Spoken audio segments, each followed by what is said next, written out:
Esse é um vídeo que é basicamente em duas partes, porque eu procurei fazer hoje, no dia 6 de outubro, né, de 2024, um pequeno balanço, um pequeno retrospecto, humilde, modesto, do que está acontecendo com o movimento de direita conservadora no Brasil, tá? Já falei um pouquinho sobre o Bolsonaro e um pouquinho sobre alguns outros assuntos, e eu tenho que falar agora, basicamente, desse movimento extraordinário que aconteceu no Brasil, chamado Pablo Marçal. O Pablo Marçal é realmente uma figura muito mais extraordinária, muito mais importante para esse momento histórico brasileiro do que a gente imagina.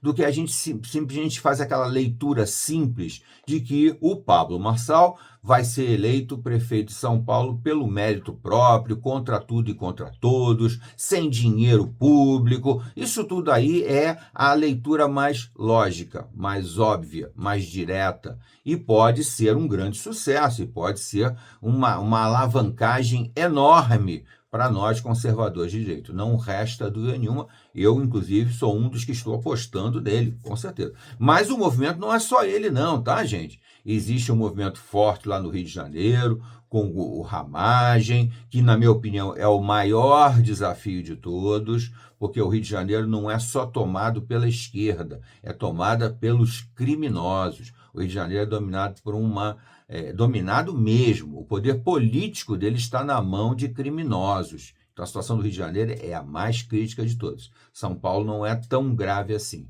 E outras capitais também não são tão graves assim. Algumas no Nordeste, sim, mas na maior parte, o Rio de Janeiro é a mais perigosa. Eu acho difícil que o Ramagem consiga fazer um governo do jeito que ele gostaria de fazer. As coisas ali são muito graves, muito sérias. Bom, mas o Pablo Marçal, muito mais do que se eleger prefeito de São Paulo e com isso mostrar que a direita não tem um ídolo, não tem um único homem, não tem uma única voz. Pablo Marçal dividiu Bolsonaro em dois, né? E outra coisa, acabar com esse rótulo ridículo, bolsonarista. Nunca fui bolsonarista. Sou de direita, sou conservador. Bolsonaro é que falava as mesmas coisas que eu, é que fazia o que eu gostaria de fazer. Por isso, eu apoiava o Bolsonaro. Bolsonaro parou de fazer as coisas que eu gostaria que ele fizesse. Parou de falar as coisas que eu gostaria que ele falasse. Então, nesse momento, Bolsonaro, para mim, está no gelo, como eu já falei em outro vídeo. O Pablo Marçal, muito mais do que isso, o Pablo Marçal descortinou uma série de situações, uma série de pessoas. O caso do Bolsonaro, o caso do Tarcísio, né? E você começou a perceber que as pessoas começaram a se movimentar. O xadrez da direita, as peças mais importantes da direita começaram a se movimentar e a se posicionar de forma diferenciada.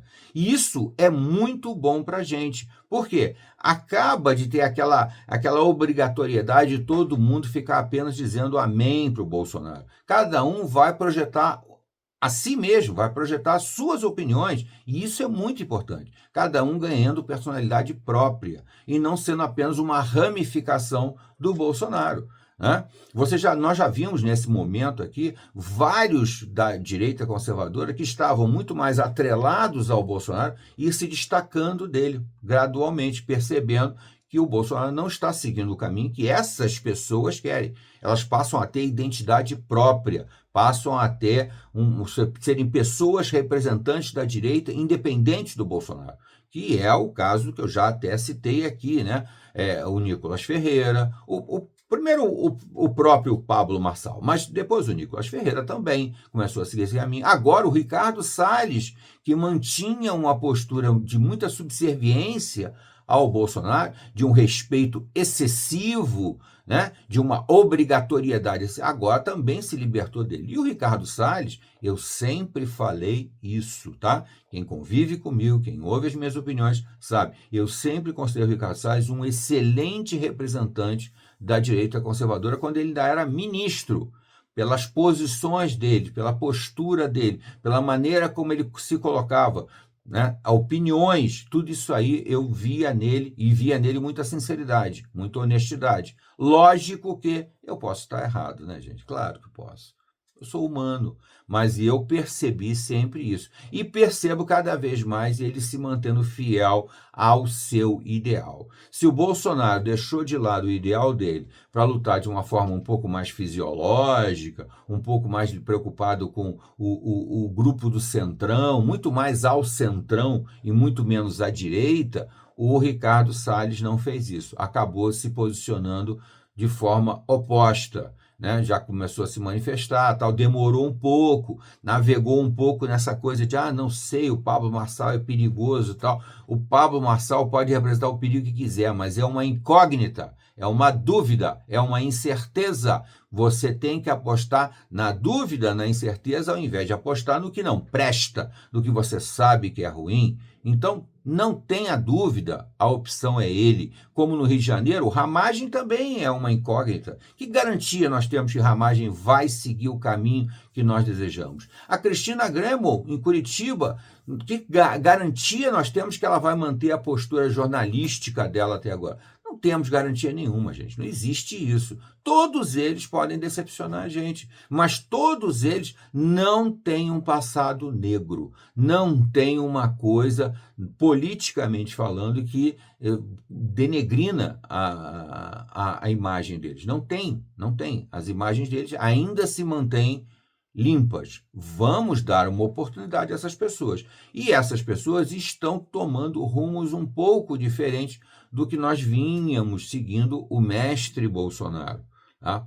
Então, não resta dúvida que esse momento para a direita conservadora é um momento de amadurecimento, de crescimento. A direita praticamente renasceu no impeachment da Dilma. No impeachment da Dilma, nós começamos a perceber alguns sintomas, olha, o coração está batendo, olha, tem algum movimento ali dentro. Então, era meramente um embrião. Quando o Bolsonaro começou a falar, né, para a eleição, para o primeiro mandato dele, tal, nós aí realmente nos unimos. Então, não resta dúvida, nós temos uma dívida com o Bolsonaro.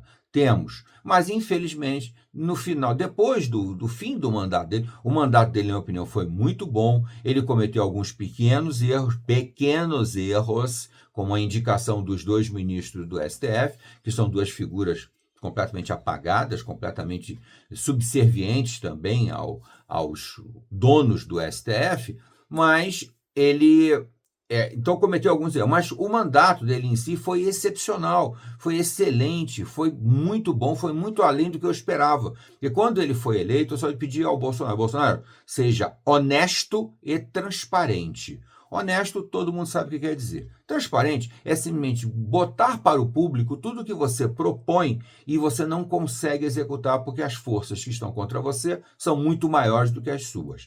No caso, o Bolsonaro ele enfrentou todo mundo no governo dele.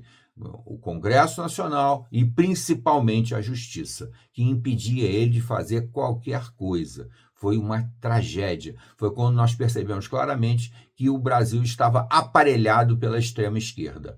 No Congresso Nacional e no STF, nos subordinados ao STF. Então, aquele momento ali, mas o governo foi bom. Quando o Bolsonaro realmente entregou o governo dele, deixou o governo dele, aí realmente ele cometeu alguns erros graves, alguns erros que, infelizmente, no início eu até tentei passar pano para ele. Tá? Mas, infelizmente, como os erros dele não param, ele primeiro deixou as pessoas no 8 de janeiro ali e ele deveria ter informações de bastidor de que aquilo iria acontecer. Então ele podia ter dado um grito de alerta para as pessoas irem para casa. Isso ele não fez. Na época, eu tentei não ver isso como uma culpa dele. Eu tentei não ver. Mas agora, depois desse confronto, dele aceitar Ricardo Nunes, depois partir para o confronto com o Pablo Marçal e agora confronto com o Ricardo Salles, infelizmente, a gente aí começa a rever os erros e começa a questionar com um pouco mais de veemência, tá? Mas, de qualquer forma, o que eu quero dar para vocês é o meu sinal de otimismo. Eu acho que nós estamos começando a engatinhar. A direita nasceu e ela agora começa a engatinhar com as próprias pernas, com os próprios braços, tá? Graças a outras pessoas que estão surgindo ao nosso redor, estão se construindo pessoas realmente extraordinárias. Tá bom, gente? Até a próxima.